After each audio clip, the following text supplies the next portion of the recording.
पिछले कुछ महीनों में भारत ने श्रीलंका की जो भी मदद की, लगता है कि अब वो सारी मदद बर्बाद हो चुकी है और उसका कुछ भी फायदा नहीं हुआ। श्रीलंका ने भारत के विरोध और आपत्ति के बावजूद एक बार फिर से वही कदम उठाया है जो भारत की सिक्योरिटी के लिए बड़ी मुश्किलें खड़ी कर सकता है। ये चीज हम पहले भी डिस्कस कर चुके हैं कि श्रीलंका कितने बड़े इकोनॉमिक क्राइसिस से गुजर रहा है। इस मुश्किल की घड़ी में ना वर्ल्ड बैंक ने, ना IMF ने और इवन चाइना ने भी श्रीलंका की मदद करने से इनकार कर दिया था। लेकिन भारत ने अपना पड़ोसी धर्म निभाते हुए श्रीलंका की हर संभव मदद की। 4 से 5 बिलियन डॉलर्स की लाइन ऑफ क्रेडिट एक्सटेंड की और petrol, diesel, medicine, food items और न जाने क्या क्या सप्लाई नहीं किया। इस समय भी जो श्रीलंका में इंडियन हाई कमीशन है वो श्रीलंका की नई गवर्नमेंट के साथ प्रोएक्टिव होकर काम कर रहा है और श्रीलंका से जिस भी चीज की रिक्वेस्ट आती है उसको सुनिश्चित करने का काम कर रहा है। इससे पहले जब कोविड-19 फैल रहा था उस समय भी भारत ने श्रीलंका की मदद के लिए श्रीलंका को कई सारे लाइफ सेविंग ड्रग्स के साथ साथ 5 लाख कोविड-19 की वैक्सीन गिफ्ट की थी।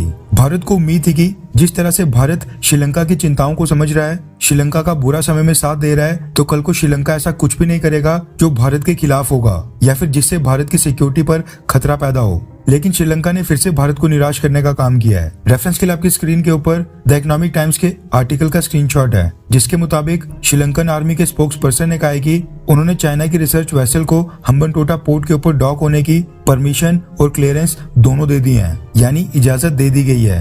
भारत को चाइना के इस रिसर्च वेसल के श्रीलंका आने से आपत्ति है, क्योंकि ये रिसर्च वेसल कोई कमर्शियल कार्गो शिप नहीं है, बल्कि ये एक स्पेसक्राफ्ट ट्रैकिंग शिप है जिसको चाइना का स्पाई शिप भी कहा जाता है और चाइना दूसरे देशों के ऊपर निगरानी रखने के लिए इसका इस्तेमाल करता है।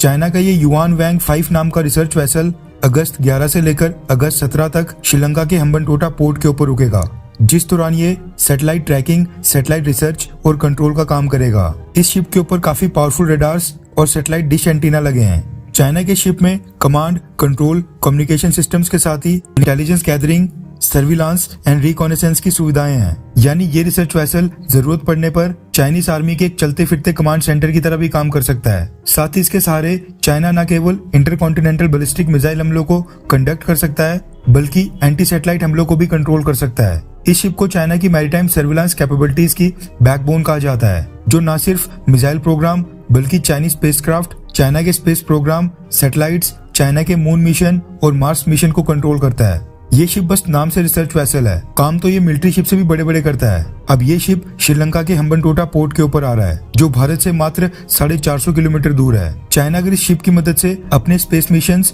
और अपने मिसाइल प्रोग्राम्स को ट्रैक और कंट्रोल करता है तो जाहिर है कि वो ऐसा कुछ भारत के साथ भी कर सकता है। भारत को चिंता इस बात की है कि हम्बनटोटा पोर्ट के ऊपर बैठे बैठे ये शिप भारत के स्पेस प्रोग्राम और भारत के मिसाइल टेस्ट के बारे में जानकारी इकट्ठा करने की कोशिश कर सकता है। इसलिए भारत ने चाइना के इस रिसर्च वेसल की विजिट पर आपत्ति जताई थी और कहा था कि हम इसको बहुत ही केयरफुली मॉनिटर कर रहे हैं। भारत के स्पोक्स पर्सन ने पब्लिकली ये बात बोली थी। तो आप सोच सकते हैं कि चाइना के रिसर्च वेसल श्रीलंका के किसी भी पोर्ट पर ना रुके, इसके लिए डिप्लोमेटिक स्तर के ऊपर भारत ने श्रीलंका के सामने कितनी कोशिशें की होंगी। लेकिन श्रीलंका ने भारत की आपत्ति को इग्नोर करते हुए चाइना के रिसर्च वेसल को अपने यहाँ पर रुकने की परमिशन दे दी है। खैर, आपको क्या लगता है कि क्या हम्बनटोटा पोर्ट को चाइना से छुड़वाने के लिए भारत को श्रीलंका को फाइनेंशियल एड देनी चाहिए, हाँ या फिर नहीं? नीचे कमेंट करके अपनी राय जरूर बताएं।